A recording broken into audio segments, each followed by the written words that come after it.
Tribals. तो पिछली बार हमने देखा था कि एपोप्टोसिस क्या होता है और एपोप्टोसिस के कितने मैकेनिज्म्स होते हैं। दो टाइप के मैकेनिज्म हमने देखे थे, एक्सट्रिंसिक और इंट्रिंसिक फैक्टर्स। ये दोनों पाथवे एपोप्टोसिस के लिए बहुत इंपॉर्टेंट है। तो अब हम other mechanisms of cell death देखने जाएंगे कि सेल डेथ में नेक्रोसिस और एपोप्टोसिस के अलावा और कौन से तरीके हैं सेल डेथ के। तो नेक्रोप्टोसिस क्या है? Characteristic of both apoptosis and necrosis. मतलब नेक्रोप्टोसिस दोनों का नाम मेल जोड़ के बना दिया गया। नेक्रोप्टोसिस वैसे स्ट्रेट समझ में आ रहा है कि इसमें नेक्रोसिस और एपोप्टोसिस दोनों के फैक्टर्स प्रेजेंट होंगे। तो पता कैसे चलेगा कौन सा पार्ट नेक्रोसिस दिखा रहा है, कौन सा पार्ट एपोप्टोसिस दिखा रहा है? तो वही देखते हैं। तो मॉर्फोलॉजिकली स्पीकिंग, अगर हम सेल का उस वक्त का हाल देखेंगे कि कैसा दिख रहा है, क्या टाइप की कैरेक्टरिस्टिक शो कर रहे हैं, तो दैट शोज नेक्रोसिस के कौन कौन से फैक्टर्स दिखेंगे हमें? लॉस ऑफ एटीपी दिखेगा, सेल एंड ऑर्गेनल स्वेलिंग दिखेगा, generation of reactive oxygen species दिखेगा जो कि बेसिकली फ्री रेडिकल्स है, और लाइसोसोमल एंजाइम दिखेगा। और क्या हमें मैकेनिकली देखे कि इस प्रोसेस को स्टार्ट कैसे किया जा रहा है, इसकी प्रोसेसिंग हो कैसे रही है, ये प्रोसेस चल कैसे रहा है, वो हमें एपोप्टोसिस के जैसे दिखेगा। क्यों? क्योंकि इसका एक्टिवेशन, इस प्रोसेस का एक्टिवेशन सिग्नल ट्रांसडक्शन पाथवे के कारण होता है, जो एक एपोप्टोटिक फीचर है। तो अब हम देखते हैं कि इसके कॉजेज क्या क्या है। पर इसका एक और नाम बोल सकते हैं, necroptosis can also be called programmed necrosis.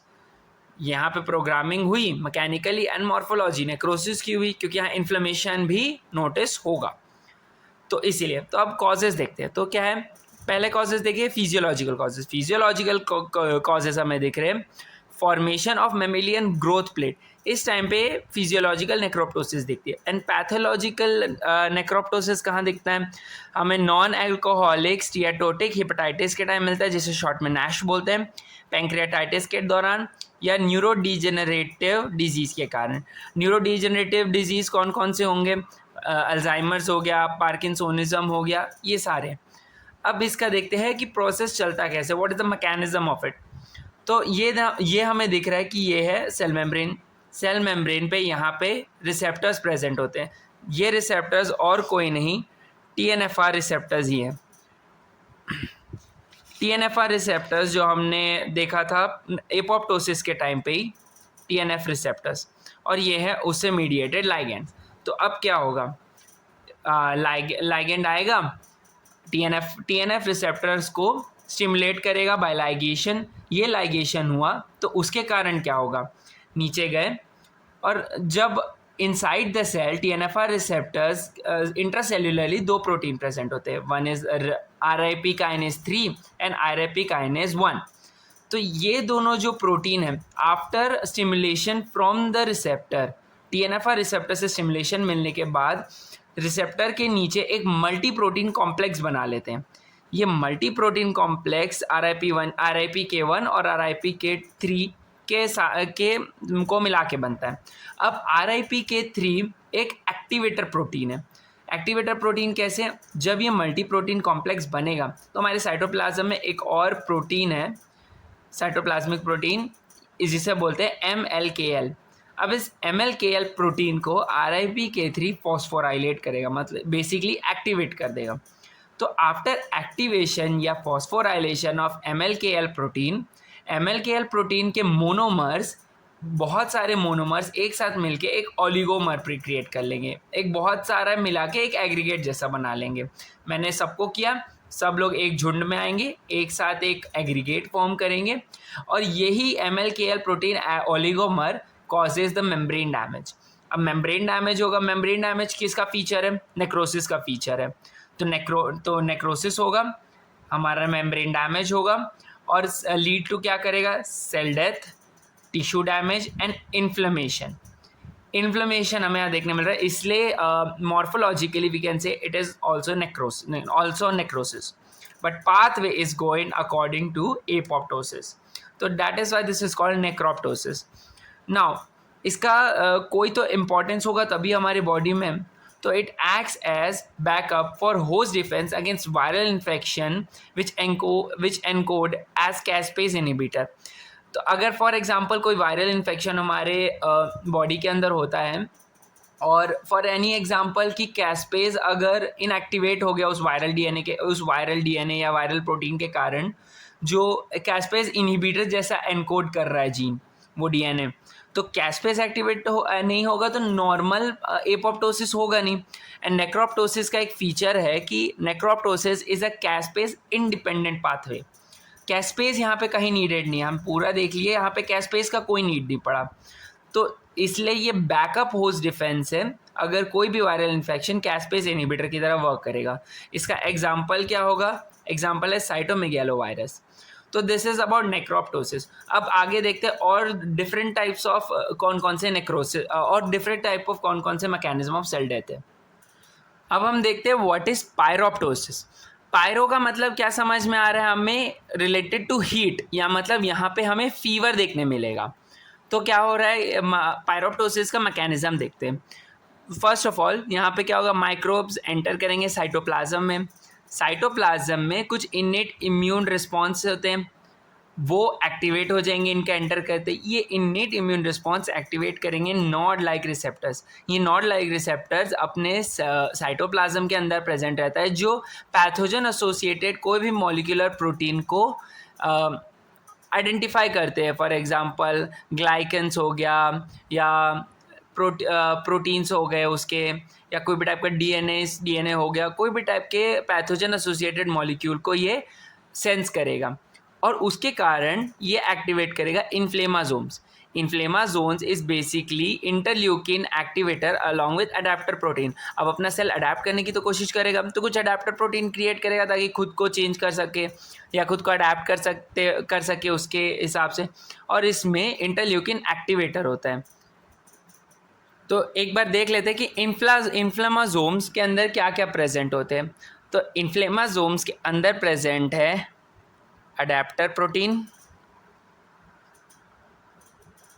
Plus adapter protein के साथ यहाँ प्रेजेंट रहता है, मैंने बोला था इंटरल्यूकिन एक्टिवेटर्स। तो इंटरल्यूकिन एक्टिवेटर्स कौन कौन से हैं? कैस्पेज 1, 4, 5, 11, ये सारे कैस्पेज को एक्टिवेट कर सकते हैं। कैस्पेज 1 को अपन और क्या बोलते हैं? Caspase 1 is also known as interleukin 1 beta converting enzyme. तो इससे ही समझ में आता है इंटरल्यूकिन 1 बीटा कन्वर्टिंग एंजाइम, मतलब इंटरल्यूकिन को कन्वर्ट करने वाला। तो ये क्या करेगा, इनएक्टिव इंटरल्यूकिन 1 को एक्टिव इंटरल्यूकिन 1 में बदलेगा। अब एक्टिव इंटरल्यूकिन 1 क्या क्या कराएगा? It will cause local inflammatory response कराएगा, जो कि एपोप्टोसिस का तरीका नहीं है। अगर लोकल इन्फ्लेमेशन हो रहा है मतलब एपोप्टोसिस तो नहीं है, ये नेक्रोसिस का फीचर है। पर यहाँ पे इतने सारे एक्टिवेशन हुआ तो एक सिग्नल ट्रांसडक्शन पाथवे हुआ, तो ये भी एक तरीके का मिक्स्ड मैकेनिज्म है। और दूसरा क्या करेगा interleukin, it will cause fever. तो और क्या करेगा, ये ल्यूकोसाइट को भी रिक्रूट करेगा। मतलब क्या क्या चीज़ करेगा, ये इन्फ्लेमेशन कराएगा बाय रिक्रूटिंग द ल्यूकोसाइट्स को रिक्रूट करेगा, इन्फ्लेमेशन करवाएगा और फीवर कराएगा। तो that's why this is called pyroptosis. तो अब अपन देखते हैं दूसरा तरीका which is called ferroptosis. Ferroptosis से मीनिंग समझ में आ रहा है कि क्या होगा, it is caused by excess of intracellular iron and reactive oxygen species. तो क्या होगा, अगर हमारे इंट्रासेल्यूलर आयरन या रिएक्टिव ऑक्सीजन स्पीशीज का नंबर बहुत बढ़ता जाएगा तो क्या होगा,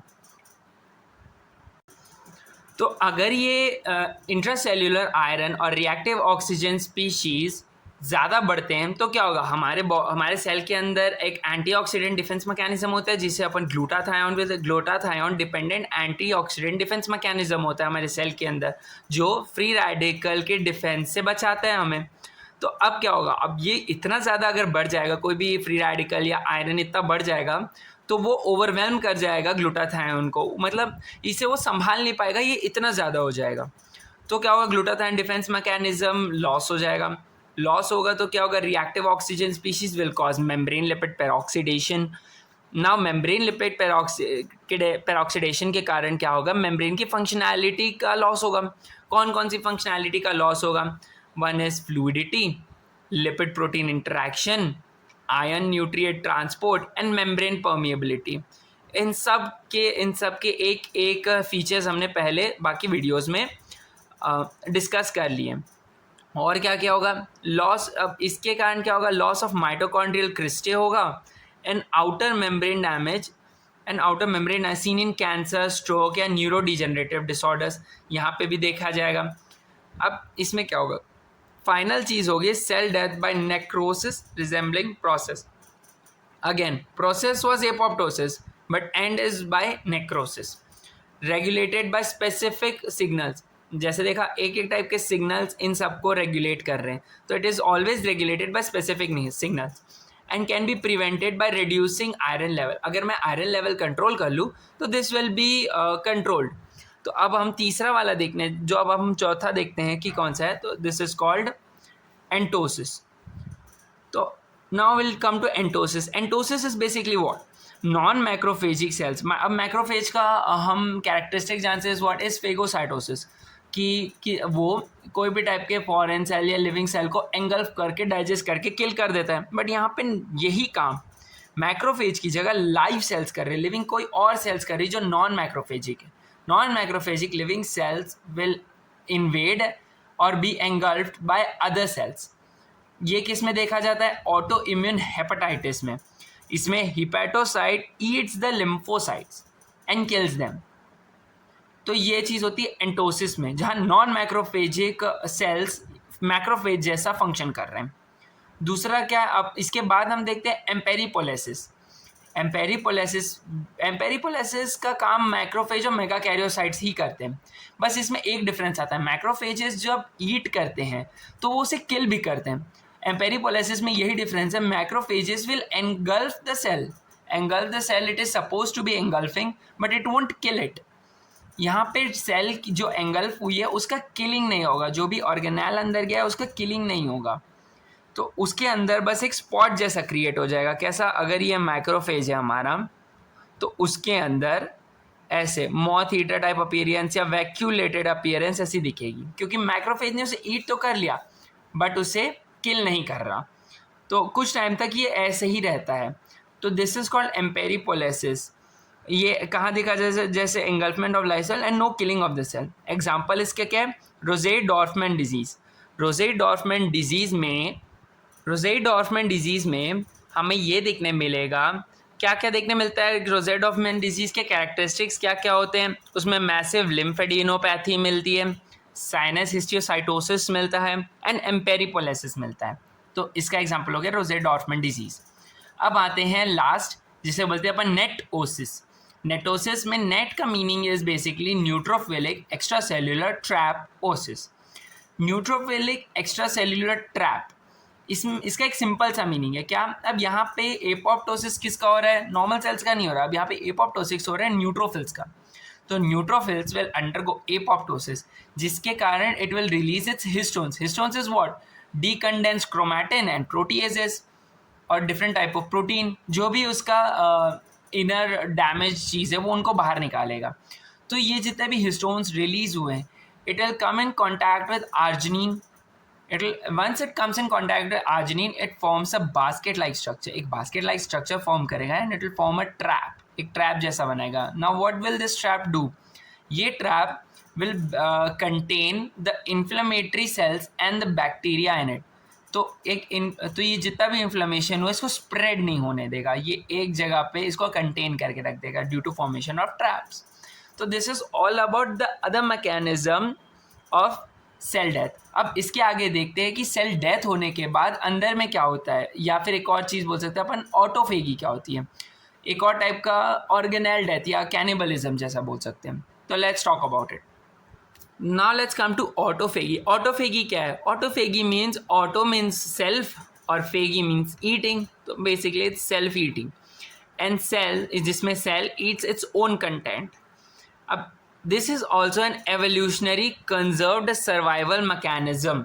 इसका मतलब क्या हुआ, इसका मतलब ये होता है that it occurs in state, ये कुछ अलग अलग टाइप के स्टेट्स में होता है जो एक हेक्टिक कंडीशन या एक अनफेवरेबल कंडीशन में सेल को सर्वाइव करने में हेल्प कर सकता है।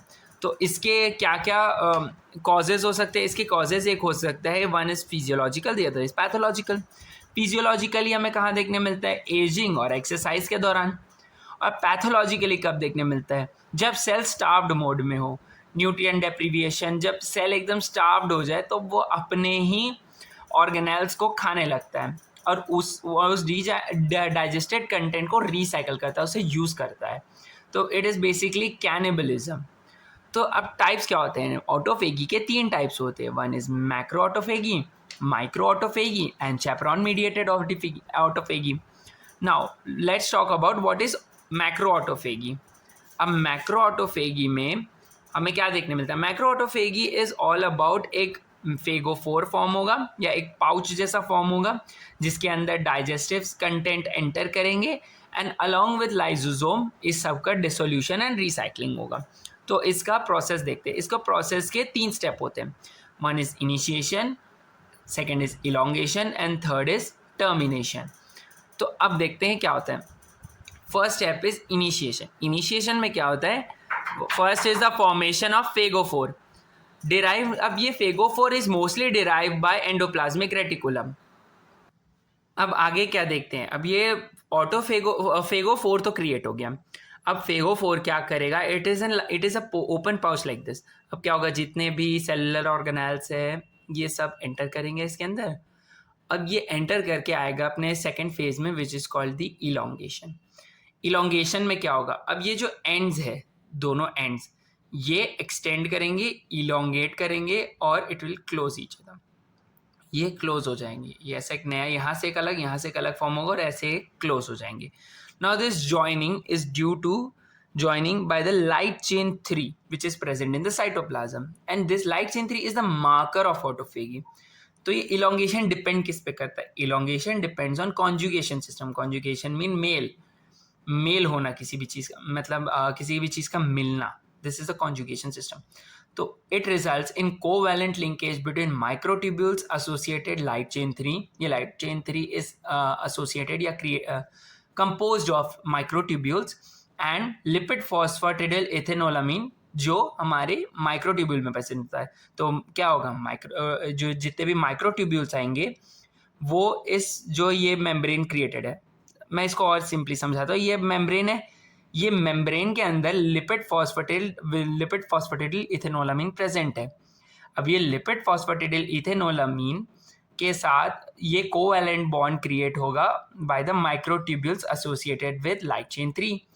तो ये माइक्रोट्यूब्यूल इसके से एसोसिएट करके इलोंगेट करते जाएंगे and will finally close up. तो ये एक फुल एक फेगोजोम फॉर्म हो गया। Now this is the mature phagosome. तो ये ऑटोफेगोजोम क्रिएट हो गया। अब ऑटोफेगोजोम में क्या होगा, ऑटोफेगोजोम में लाइजोसोम आके एग्रीगेट कर जाएगा। तो ये एग्रीगेट करने के बाद this will create a mature autophagosome. This mature autophagosome is called autophagolysosome. अब ये ऑटोफेगोलाइजोसोम में क्या होगा, हमारे जितने भी सेल्यूलर कंटेंट्स थे उन सब का डाइजेशन हो जाएगा और उसके अंदर का इनर मेम्ब्रेन भी थोड़ा थोड़ा डैमेज और डाइजेस्ट होगा और इन हर एक डाइजेस्टेड चीज़ों का रिसाइकलिंग होगा। Now this is about the macro autophagy. अब बात करते हैं दो अलग टाइप की चीज़ों का जिसको बोलते हैं हम माइक्रो ऑटोफेगी और चैपरॉन मीडिएटेड ऑटोफेगी। अब आते हैं माइक्रो ऑटोफेगी में। अब माइक्रो ऑटोफेगी में क्या होगा, कोई भी टाइप का फेगोफोर फॉर्मेशन नहीं होगा, सिंपली लाइजोसोम जाएगा ऑर्गेनेल के पास, जो ऑर्गेनेल को खाना है उसे एंगल्फ कर जाएगा, सिंपल एज दैट। लाइजोसोम एक पॉकेट क्रिएट करेगा जिसमें ऑर्गेनेल एंटर करेगा और उसका डाइजेशन हो जाएगा। This micro autophagy is most prominent during micro autophagy and chaperone mediated autophagy और macro autophagy. This is most prominent during atrophy. अब देखते हैं chaperone mediated autophagy. Chaperone mediated autophagy में क्या हो रहा है, अब एक सिंपल केस है, हमारे बॉडी के अंदर प्रोटीन फॉर्मेशन हो रहा है, ट्रांसलेशन हो रहा है, ट्रांसक्रिप्शन हो रहा है। तो कई बार होता है प्रोटीन फॉर्मेशन के बाद उसकी फोल्डिंग ठीक से नहीं हो पाती, तो there is creation of misfolded protein. अब मिसफोल्डेड प्रोटीन में क्या होगा, there is molecule called chaperone. Chaperone क्या करेगा, चैपरॉन का काम है, it is responsible for proper folding of protein. ये प्रोटीन का प्रॉपर फोल्डिंग करवाएगा। तो वो जाएगा हमारे मिसफोल्डेड प्रोटीन के पास, उससे टैग अप हो जाएगा, उसके जाके मिल जाएगा। This is called tagging of misfolded protein with chaperone. अब ये टैग कर जाएगा, ये उससे जाके चिपक जाएगा, इट विल ट्राई टू रीफोल्ड या proper fold of misfolded protein. अभी मिसफोल्डेड प्रोटीन का नॉर्मल फोल्डिंग करने का कोशिश करेगा। अब अगर ये नॉर्मल फोल्डिंग का प्रोसीजर अगर फेल हो जाता है, this failure of proper folding, तो क्या होगा, ये चैपरॉन टैग्ड मिसफोल्डेड प्रोटीन को लाइसोसोम सेंस करेगा। लाइसोसोम को किससे सेंस करेगा, उसके बाद इससे एक रिसेप्टर प्रेजेंट होता है जिसे बोलते हैं अपन LAMP2A। Lamp stands for lysosomal associated membrane protein. ना अगर ये रिसेप्टर जाएगा, चैपरॉन को सेंस करेगा एंड ये रिकॉग्निशन होगा। ये रिकॉग्निशन के कारण ये lysosome will start the autophagy of the misfolded protein along with the chaperone, तो it will lead to autophagy. तो अब कौन कौन सी जीन्स है जो ऑटोफेगी में इन्वॉल्व होते हैं? There are 2 types of genes. One is ATG5। ये ATG5 regulate the initiation step of the formation of phagophore. ये जीन के कारण ही फेगोफोर फॉर्म हो पा रहा है। ड्यूरिंग ट्यूबरकुलोसिस यही जीन म्यूटेट हो जाता है और ऑटोफेगी हो नहीं पाती, इसलिए ड्यूरिंग ट्यूबरकुलोसिस ऑटोफेगी गिर जाती है। दूसरा हमारे पास जीन है विच इज कॉल्ड ATG16L1 ना।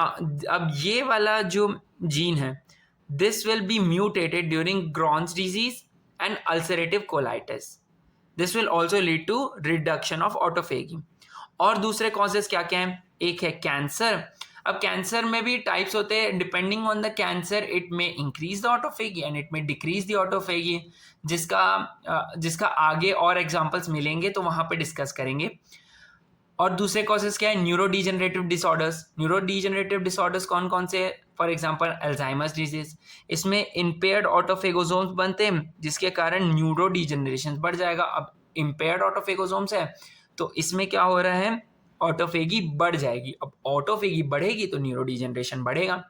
अब यहीं पे हंटिंगटन्स में क्या होता है? हंटिंगटन्स में जब म्यूटेशन होता है, हंटिंगटन्स के दौरान जब म्यूटेशन होता है सेल का, तो दिस डिक्रीजेस द ऑटोफेगी। इसके रीजंस अभी बहुत स्पेसिफिकली नोन नहीं है, बट इसमें ऑटोफेगी डिक्रीज हो जाती है। तो this is all about the autophagy. अब हमने क्या आज डिस्कस किया? What is the other methods of cell death and what is autophagy. तो दिस इज ऑल अबाउट। अब अगले वीडियो में हम देखेंगे what are the adaptation, what is the adaptation of the cell for these injuries. तो thank you everybody, stay healthy, stay safe, thank you very much, please like, support and subscribe, thank you.